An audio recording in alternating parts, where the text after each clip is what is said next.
E aí, pessoal, eu aqui toda de vermelho hoje. Vermelho que significa energia, que tem tudo a ver comigo. Eu tô aqui hoje para conversar com vocês, para contar um pouquinho da minha história, um pouquinho de quem é a Rafa, nesse contexto aí de saúde mental. Segundo a minha mãe, eu era uma criança um tanto quanto diferente, hiperativa, tinha ideias diferentes, que tinham um outro comportamento. Na adolescência, a mesma coisa, eu nasci no Guarujá, na praia.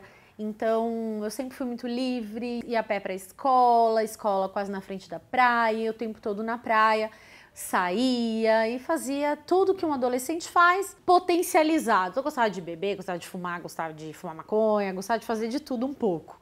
Eu era essa adolescente, mesmo com pais ali indo atrás de mim, cheirando minha boca, cheirando a minha mão para ver se eu tinha bebido, se eu tinha fumado.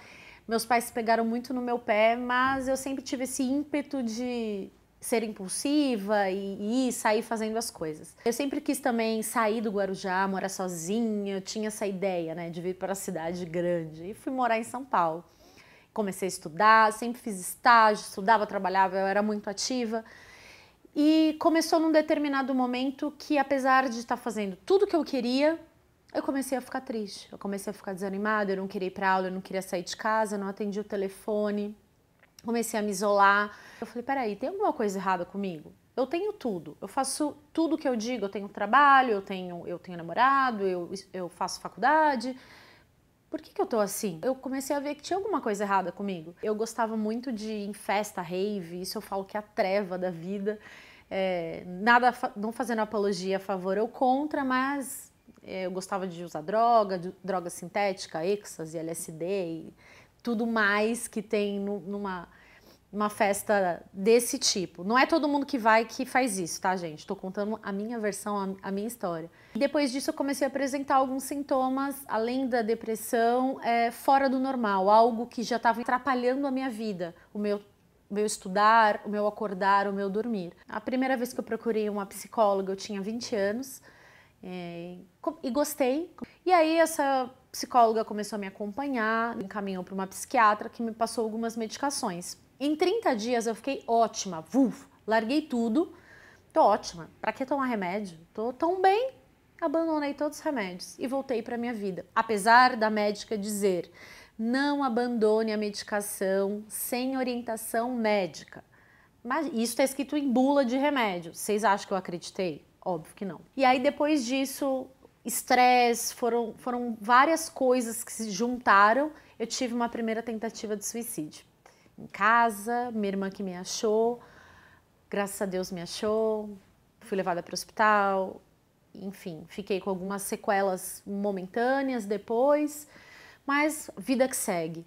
O mais louco de tudo isso é que depois que isso aconteceu, eu não usava o nome suicídio, nenhum na minha família. Era como se na minha cabeça, isso foi uma coisa pontual.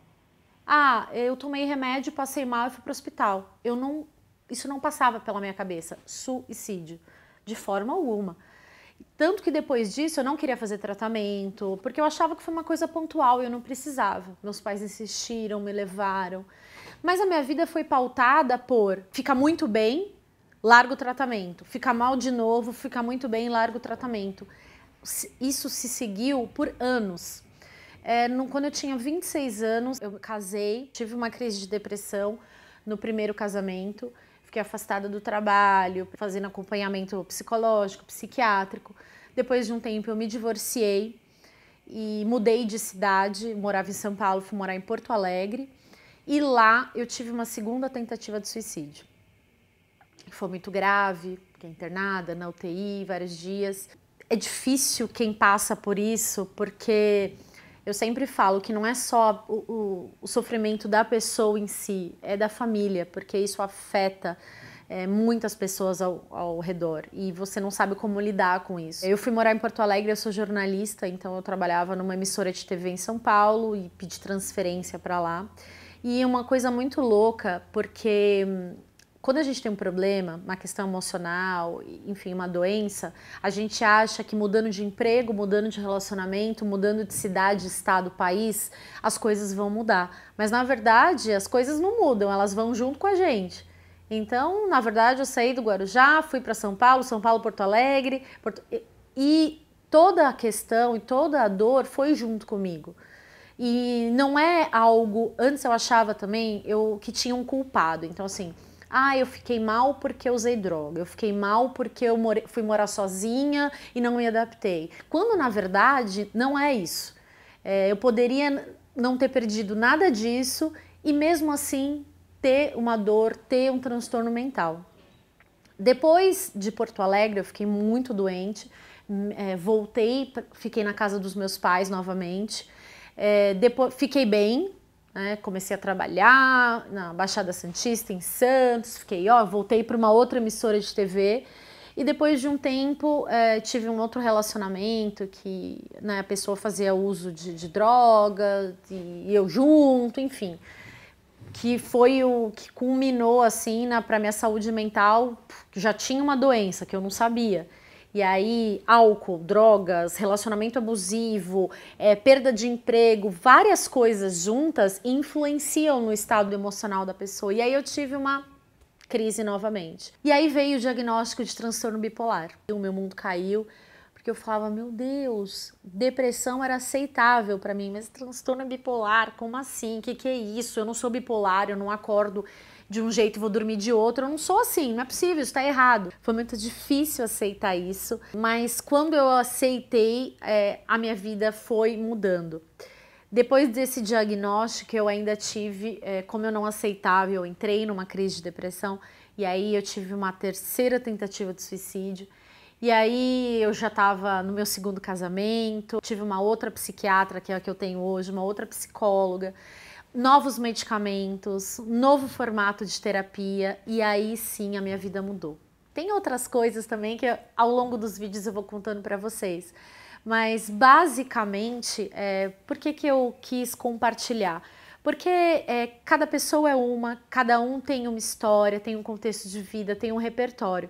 Quando a gente escuta notícias de suicídio ou notícias, fulano tem depressão, fulano tem esquizofrenia, e a gente acha, mas eu não sabia, nossa, eu não tinha percebido. Meu marido costuma falar que um coqueiro, ele não nasce no meio da sala. Ele começou uma plantinha desse tamanho, essa plantinha foi crescendo, ela foi ganhando tamanho, forma. Existe a predisposição, existe a questão genética, sim, existe. Mas existe também onde nós somos criados, o que nós vivemos, as relações, o trabalho, tudo isso influencia. É lógico que tem sintomas, que tem características, cada doença tem uma e é preciso que a gente tenha um diagnóstico para saber o tratamento correto, porque cada doença dessa tem um tratamento.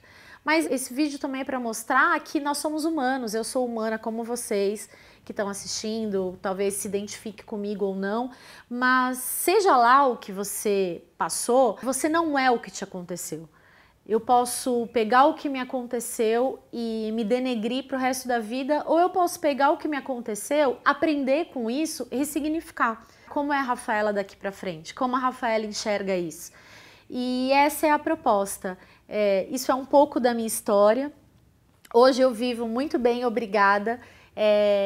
Aprendo a conviver dia após dia. Rafaela, está curada? Só que não. Transtorno bipolar não tem cura, assim como outros transtornos e outras doenças, mas tem tratamento. Eu vou dia após dia, faço tratamento, vou na psicóloga. Eu sou jornalista, hoje eu estou estudando psicologia, que tem me ajudado muito, não a entender quem eu sou, mas entender como funciona a mente humana, porque como funciona o ser humano, né? Nós somos seres individuais e a gente não tem que se apegar a só as coisas ruins que aconteceram na nossa vida. Porque até as coisas ruins foram a que nos trouxeram até aqui. E se eu não tivesse passado por tudo isso, tivesse tido essa vida aí de altos e baixos, eu não estaria aqui no programa E Daí compartilhando com vocês. E é isso. Se vocês tiverem dúvidas, quiserem saber sobre mais coisas, eu tô aqui e vou contando aos poucos para vocês, tá bom? Um beijo, até mais!